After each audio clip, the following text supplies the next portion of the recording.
Good afternoon, everyone. Welcome to another Tea Time with Tim. And coming to you from my Square Regional Park, California. So anyway, guys,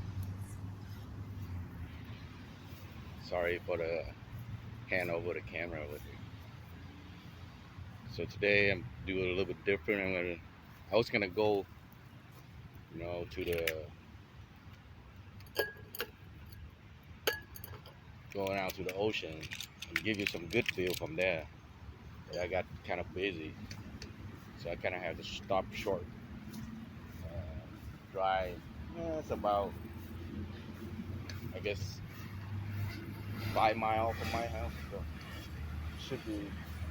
I'm gonna try to get to an area where it's nicer and give you a little view when I'm talking to you about my journey, where we left off from last week, where we got caught in a storm, really, really huge storm, and it was scary.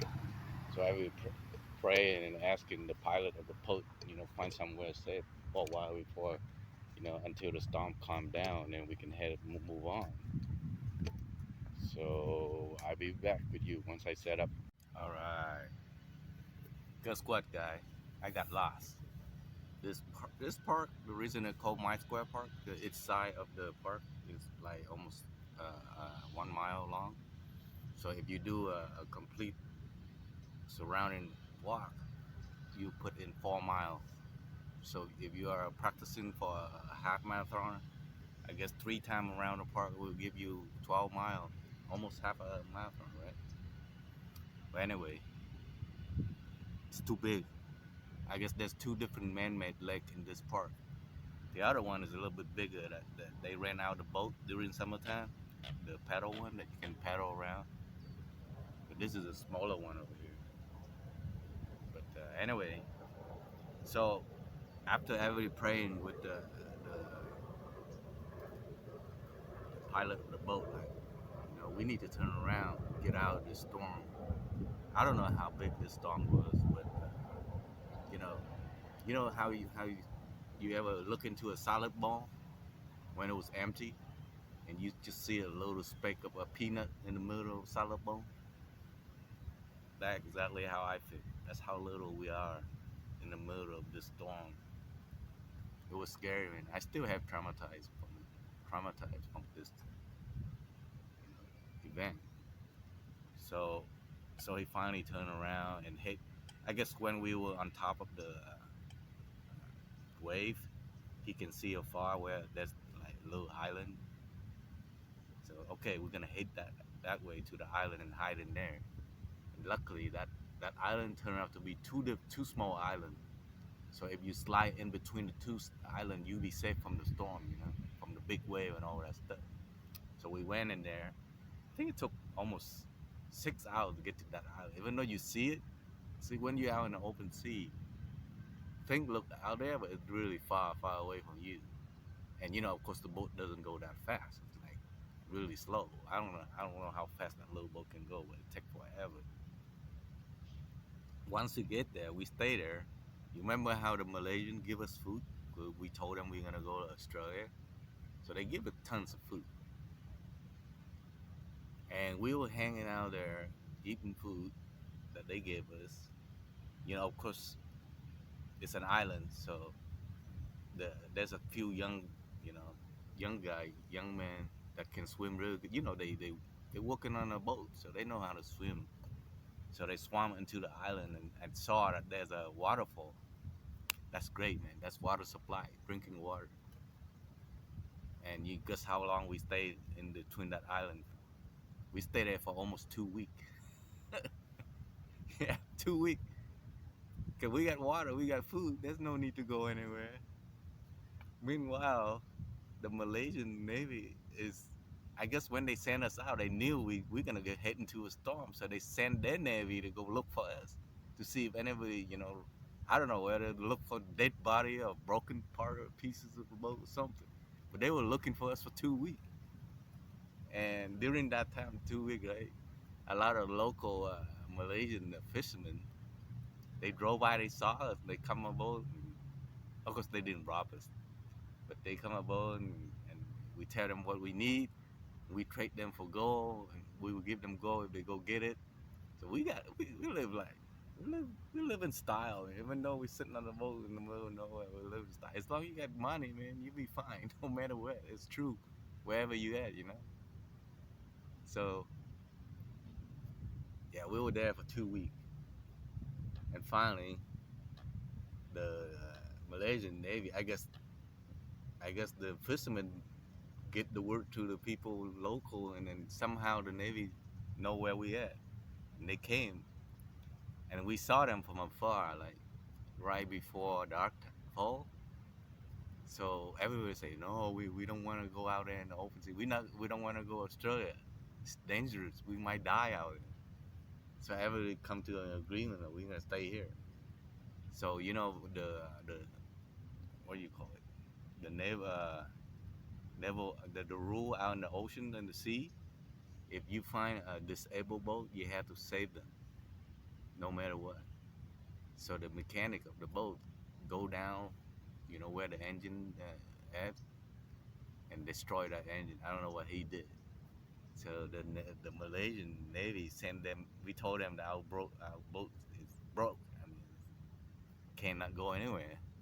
They didn't believe us, so they sent their mechanic down to look at the engine, and for like almost half hour to an hour, and he came up. He just shook his head to the captain of the boat, so they had no choice. So we were there until, of course, it's only nightfall, so they're not gonna tow it. They're not gonna do anything. So we wait until morning time, and then they decided to come over, and they say they're gonna tow us to the. Remember the island I told you, that Polo Bito, that we want to go in, but they fire warning shot at us and shoot us out. Guess what? They're gonna tow our boat to that island. So they told us take us, I would say about an hour or 2 hours for them to tow us there. They didn't want to tow us too fast, you know. If they tow us too fast, we're gonna sink. And then before we get there, I mean, we went up on the deck and looked into the ocean, to the island. Like, man, it looked like a whole lot of dark-skinned people. Like, man, they bringing us to a Malaysian island. What happened is all these refugees, they stay on this island for so long. It's tropical weather. It's nice and warm, so you don't really need shirt. All you need is just a short and a flip flop. Of course, if you can afford to buy a flip flop, nah. Otherwise, you just walk barefoot everywhere. That's normal for poor people in Vietnam. So, but they all dark, man, dark skin. We thought they were Malaysian. Then when we get on there, we realized they all spoke our language. But before they process it, and when you get to an island like a refugee camp, like that, they have to group you according to your boat number, whatever under. You know how each boat had their own number. In Vietnam, they have their own number. So from that time on, everything is referred to that call number for your for everything. But they had to process us to get in. So meanwhile, I'm waiting. We all waiting to get in. We all hungry. We haven't eat all day. 'Cause when the Malaysian Navy there, we don't want to let them know that we be able to eat well and drink well, so we pretend that we can't eat nothing. So we were hungry. But I swear to you, never in my life that the smell of a fresh baked bread make me salivate so much. I mean, I literally can taste it in my mind how good this bread be if they give it to me. Unlucky for us, we land on the night. Asian is using the moon calendar, so it's kind of like a Chinese New Year. So it's the 31st of December of the moon calendar. So of course we get there, nobody is open. Everybody just shut down. The food supply, warehouse, they closed down. Nobody there to give us food. They took us to these. It looked like for us here, it's like a huge patio, cover patio that divide in the middle into section. And each section they put 10 people in a section. I think it's about, mm, I say about 3 meter by 3 meter. So 10 people live in that little section. So they temporarily assign us to that little section until morning time, until the actual office people will be working during morning time.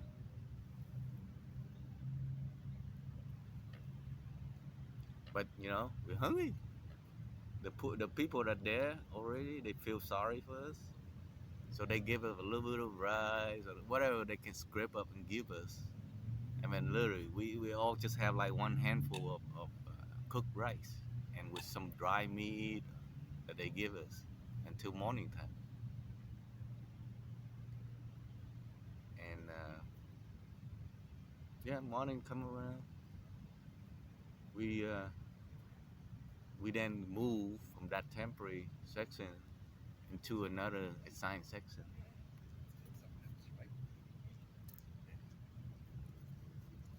that already have a bed built into it.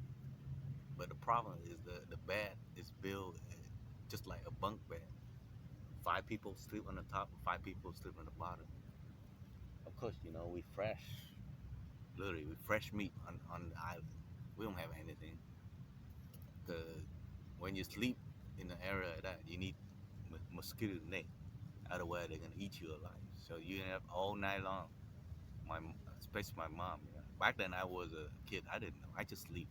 But mom was staying up all night. You know, shooting, try to keep the mosquito away from me. And we lived down there for about a month. And of course, there's on that island, there's no food. They have to bring the food out from the main island, mainland Kuala Lumpur, on a barge, big barge, food and water. So you have to go get that. They you have to wait until it's your turn. And remember, I told you about the number of the boat. So you have to wait for them to call your number, your boat number, to go get food and water. And a lot of time people is too lazy to go get water, so they dig their own well, right? Unfortunately, about 100 feet away from the well, there's another hole that they dig to do the number two business. And guess what happened? Number, they leak that thing leak into the well, and you can smell it early in the morning. You go get water there, it stink. Man, I was, even though you boil the water, you're still gonna get sick. And one time I actually got a fever from drinking water from there. So my mom and dad like, that's it, we moving out of here. We can't stay here. So we ended up moving way up. Well, on the island they divide into different sections: A, B, C, D, E, F, G, right? So there's a section G. The higher, the later the ladder, the further away from the supply warehouse. But my dad and mom didn't care. So let's just move somewhere nice and clean. And I will stop right there. I will catch you guys next time. Thanks for stopping by. See you later.